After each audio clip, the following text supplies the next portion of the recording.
What's going on, everybody? Today we're here to talk about and review this Go Fast camper right here. We've had it for about a year and a few months now, and it's been all over the West, and it's treated us so well. I cannot begin to say how much I really like it. But in this review, we're gonna talk about the pros and cons and the costs, and really, would I buy it again if I had the opportunity? Well, stay tuned. So this is gonna be a real world review because we are here in Bend, Oregon, camping for a long weekend because we had a race. And been staying out of this thing for a couple of nights, and it's been a blast so far. But what exactly is the Go Fast platform camper, right? Like, so you see, you got the tent on the top and a cab on the back, and dime a dozen, in Utah, around the West, everywhere's got them. So what makes this special? Well, actually a few things. So what really makes this tent special is that this tent right up here, hard ceiling, mesh windows, 4-season liner, is actually integrated into the cap on the back of the truck. What I mean by that is this cap is actually just the frame for the tent, and then you have these doors on both sides and in the back. And so underneath right here is access to the tent itself. So you can go actually in from the back of the truck into your tent. So all the floor panels here are completely removable. And so when would you actually use that, right? Well, when it's super windy outside or raining or you're stealth camping, right? It's gonna be hard to throw the ladder up in the back and sneak up into the top of the tent, right? So you can have this thing popped up wherever you are and then just go underneath the truck, get changed or whatever you have, pop up here, and then you'd be ready to go. You can just climb on up in, put the panel back down, and then you'll be ready to go for the night. It's super cool. We've done it a few times, especially when it's been really windy. We'll remove all of the floor panels, so we have this big open atrium, because we're gonna be hanging out in the back all day, so it's a lot better than, sitting inside the truck. So let's talk about the tent. Good things or bad things, right? So, like I said before, this is a hard top, which is fantastic. You don't have to worry about heavy rain or heavy snow really coming down. The struts that hold up, the struts that actually open up the tent can support something like 200 pounds still, I think, while it's open position, so you don't have to worry about snow or anything crushing you in the middle of the night. What are you sleeping on, right? It's a foam pad, and it's about 1.5 inches, 2 inches thick. Personally, I think it's too firm. So because it's too firm, my wife and I ended up actually just getting some sleeping pads that we put in here. They're air inflated, and we just leave them in here. As far as the tent material goes, it's a 4-season tent, which is great in theory. However, if you've ever been in a 4-season tent, you know how hot it gets. So it's great for if you can keep chasing cooler temps all summer, but we've been camping in the Pacific Northwest during a heat wave, and it was 110, and we were roasting in here. There are 2 windows come standard on the side that come zip down, and then you have the big one in the back, but it is not enough. We were kicking ourselves for a little bit because you could add 2 other doors on the side, which would have windows as well, but it was another like $500, and at the time I said, no, that's a little bit ridiculous. As far as space goes when you're camping, it is plenty. It's usually my wife, myself, the dog in here, and the dog has plenty of space at the feet, and obviously our headroom is fantastic. On my knees, I still not hitting the ceiling, and then if you remove the floor panels, you can stand up in here, and it's it's like 8-9 feet. I don't know. So having enough space is not a problem. Obviously, this isn't a huge tent. This is not a van. This is a tent at the end of the day, right? So as far as tents go, you have plenty of space for 2 people and a dog. When it's in the closed position, I was always wondering, how much can it actually fit? We leave our deflated air mattresses, our sleeping pads, pillows, and sometimes just like an extra layer or 2, and we're still able to close it. Definitely flexes the roof a little bit, but otherwise it still works. And then we get home after the weekend, take it all out. Now what we got here in the front is the first mesh layer, which is down most of the time, and then you have a couple of loops up here that you can fold and have the full layer come down, and so all the winter long we'll have that down. With that being said, winter camping. As I mentioned before, this is a 4-season tent. But with 4 seasons tents, it's really never the right tent for all the seasons. When I say that is, There's not a lot of good ventilation in the top of this, so in the winter, when it's completely zipped up, you're creating a lot of heat inside, exhaling at night, you get a lot of condensation building up. And especially because this is a hard surface, all of the condensation just builds up right here. And so if you touch it in the middle of the night, your bag's gonna get completely wet. And so it'd be much better if they had some kind of venting or little pockets you can open at the top in the winter. But, you know, like I said, you try to get away with the best you can. Four Seasons never really is the best tent for all 4 seasons, unfortunately.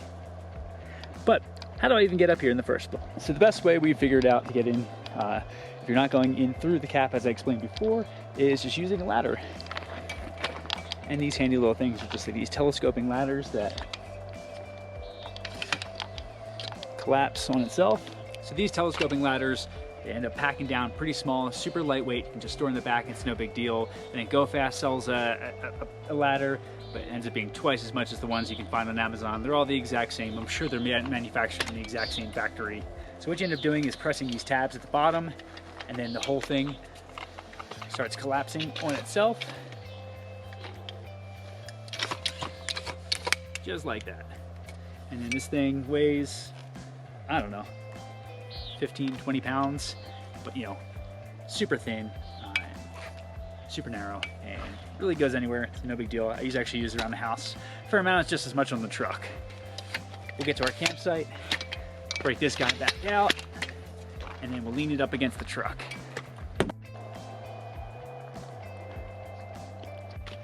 So once it's out, lean it up against the back of the truck, and hop on in. In the morning, we just unzip it, come on right back down. Now, is either way super convenient? To be honest, no. One way you're just kind of cramped up underneath the cab and you're trying to push your way into it, but it's fantastic when you need it. That's why it's there. And then from the ladder outside, hey, you're on a ladder. It is what it is. You know, if this had folding out steps, yeah, that'd be better, but that's just not what this is. So let's move on to my favorite part. So my favorite part of GoFast, honestly, is the access I have inside the truck. So, as I mentioned, these doors, just like sheet metal doors, nothing crazy, have these little lever locks that I'll get to in a second. But you just end up popping these open, both sides, and now you have complete access to inside here. So all the way up to the front, you can just jump through here if you want, or, you know, at the back. So I can't tell you how many times, you know, my previous camper, you can only get in through the back, and so you were always on your hands and knees sliding all the way through. This one you just don't have to. It's so nice. I cannot emphasize it enough. These double as a nice little rain shelter when you're outside the truck and a random storm comes through and you're like, oh man, I wasn't prepared for this, so you can get changed or just wait out the storm underneath the little shelter here. I know they try to use that as a selling point I've seen, but when do you actually really need it? All right, so to my least favorite feature, these damn locks. I have a buddy who's designing some of these, and they're doing single latch right in the middle on all 3 panels, and they're all going to be electronic, which is even better. But single would have been significantly better, because so to go around all 3 panels plus the 2 locks, that's 6 locks that you have to do if you want to lock up and secure your whole, you know, truck bed. Well, it's a tiny key,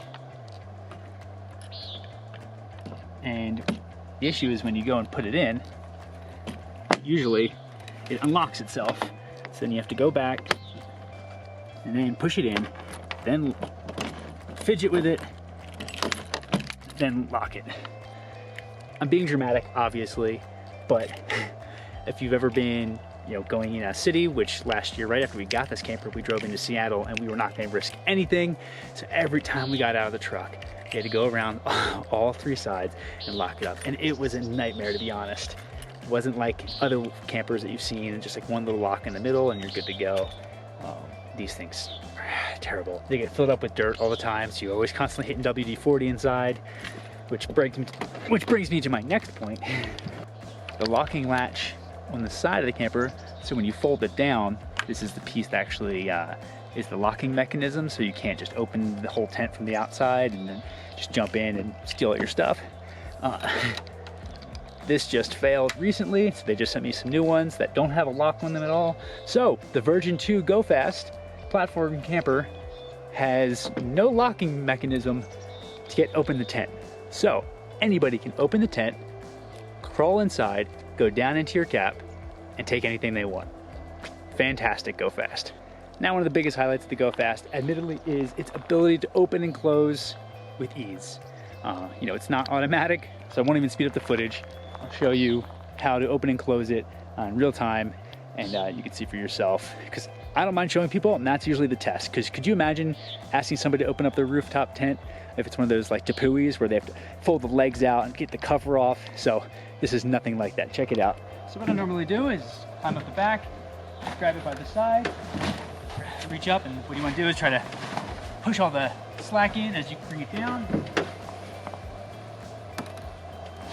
And then once you get the air out, reach under, turn up the sides, and then voila.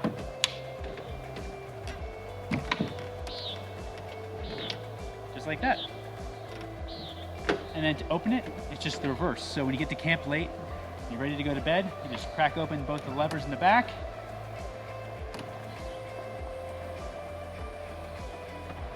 And boom. We usually have our sleeping bags. So as you can see, it's super simple. I mean, when you open it up, the springs are just gonna open that thing for you, and then you'll just have your stuff, you know, your sleeping bags or whatever, your pillow, get that in there. Otherwise, you're ready to go as soon as you get to camp, which is awesome. Yeah, after a long drive, that's hard to beat. Putting it away, I mean, realistically, it's just as easy. Just trying to grab all that extra material, stuff it under, bring it down, close it with the levers in the back. I mean, all in all, how many seconds did that take? It's pretty sweet, you know, faster than a tent on the side of the road. Anything besides like a camper or a trailer, it's gonna be faster and pretty much easier. As you can see on the top, I have some bars across, and so you have to unfortunately buy their, you know, fittings to take a Yakima bar, and I don't think they even sell it anymore, so you have to buy the more expensive ones, beef bars or whatever they're called. But I think they can hold like 500 pounds, or the roof can hold 500 pounds when it's closed, which has been pretty cool. I've never even pushed it, thrown a kayak, a surfboard, or skis up there as, you know, wood. Nothing close to the 500 pounds. They wouldn't recommend standing on the roof, which is a huge bummer. I really wish you could, because that would make life a lot cooler. I don't know. It's just a piece of like polycarbonate plastic, it's like a hex pattern. I don't know what to call it, to be honest, but it's not actually durable in the middle. The beef bars, they're mounted from the sides, which are these extrusions, and they can really hold a lot of weight. After a year of camping, the tent has still maintained its bright orange color, which has been fantastic. Now, I paid extra, I don't know, 100 to 200 bucks, I think it was, to get a window here in the back, and then the one behind, or sorry, in the front of the cab. People say they don't need it. I liked it. I can still see out. It's not the biggest window, but I mean, I can still see my bike, make sure it's still there, and then I can see anybody behind me, which is pretty nice. I know they offer different colors for the tent and the panels. I just went with one of their 3 of their included options. And I think you can do gray or orange for the tent. But overall, as far as performance goes, when I'm driving the truck, cut a few clips here of driving all around the desert. I live on a dirt road, and it's no issue. I don't even know it's back there. I think it weighs about 275 pounds. So when you load it up for a weekend of camping, you know, you're quickly loading up the back of the truck. You know, 2 people, a bunch of gear, bikes or 2 bikes in the back with the rack, and etc. So you end up getting close to the payload of the truck, unfortunately, but that's a mid-sized truck problem. You put a bag of gum in the back of a mid-sized truck and you start hitting the payload. Just the reality. With that being said, of getting close to payload, as you can see, you end up compressing the shocks a fair amount. It's not, you don't bottom out unless you're really loaded up, which we have been in a couple times. So it's still a decent drive in the dirt roads, etc. But I think I definitely would go the route of increasing the springs for the back of the truck, and I think it'd just be a better ride. So the $1 million question, or I guess in this case the $7,000 question, is would I buy this again if I had the opportunity to? And that's a tough decision, right? I don't know what they charge nowadays. For this configuration, I'll look it up, and it costs this much now. What I paid for it, I have to go back and look. I think it was about this much. With that being said, you have to look at what are the alternatives, right? Buying a tent, $200 for a good tent, that's good enough camping, it'll get you anywhere, right? What a GoFast is, it's all about convenience, right? You have the cap on the back of your truck, which is, they cost somewhere on the order of $3,000 to get a good cap. So right there. And then if you want a rooftop tent for the convenience of being able to camp anywhere, you can just pull off the side of the road. That's all you need to do to put that thing out, and you can camp anywhere. So you're paying for the convenience of that. A Tepui rooftop tent, they cost somewhere around 3,000 bucks. So right there, you're at 6 grand. Now, the big difference is with the GoFast, it only weighs 275 pounds. I think in most of the Tepuis, when this came out, they weighed over 200 pounds. And that's at the very top of your tent, you know, or the very top of your vehicle. So, and then put another 200 pounds in a regular cap, the fiberglass ones. So right there, you're, you know, somewhere around 400, 500 pounds. So these things weigh a fraction. And so you're gonna get better performance out of the vehicle. So right there, that's a huge check in the box. On the other end of the spectrum, you know, a trailer or a slide-in, which with a mid-sized truck, it's almost impossible to tow a trailer because they usually just weigh too much. And then a slide-in, yeah, you hit the payload way too quickly. There's just no slide-ins that really mid-sized trucks can do. So right then and there, you know, and those things cost 12 to 20 grand. So yes, I agree. The price of these things is absurd, but you have to look at it in comparison to other things in the category. There's a few other ones out in the market right now. I think GoFast is still the cheapest, if I can recall correctly, and it still might be the lightest. As far as the mid-sized truck camping options, this is really one of the few options you have. If I had to do it all again, I'd get a full-size truck and get a real camper and solve most of my problems that I have with a Tacoma. But since the Tacoma is the most popular mid-sized truck, I don't know, in the West, I know it is for sure in Utah and Canada and whatnot, but this thing is absolutely perfect. I absolutely hate some of the features like the locks and the lack of ventilation for a 4-season tent, but overall, this thing's on my truck all the time and I never really know about it. I absolutely love the access I have to all the sides. That's, you know, worth it in itself, to be honest. And we spend about 30 nights outside a year, and I think like 25 are in this thing. So it's going through the paces. We go on all the trips with it, and it's a part of our life. And I really do like it. Could it be better? For sure. And I really hope the next versions, they figure that out. Well, that's my review of the GoFast platform camper, which is on the mid-size truck. This is the V2. I got it in 2021. And so let me know your thoughts. Would you get this? Would you be interested in this? You know, what would make these products better? I got a buddy who might take your criticism pretty well. So, all right, till next time.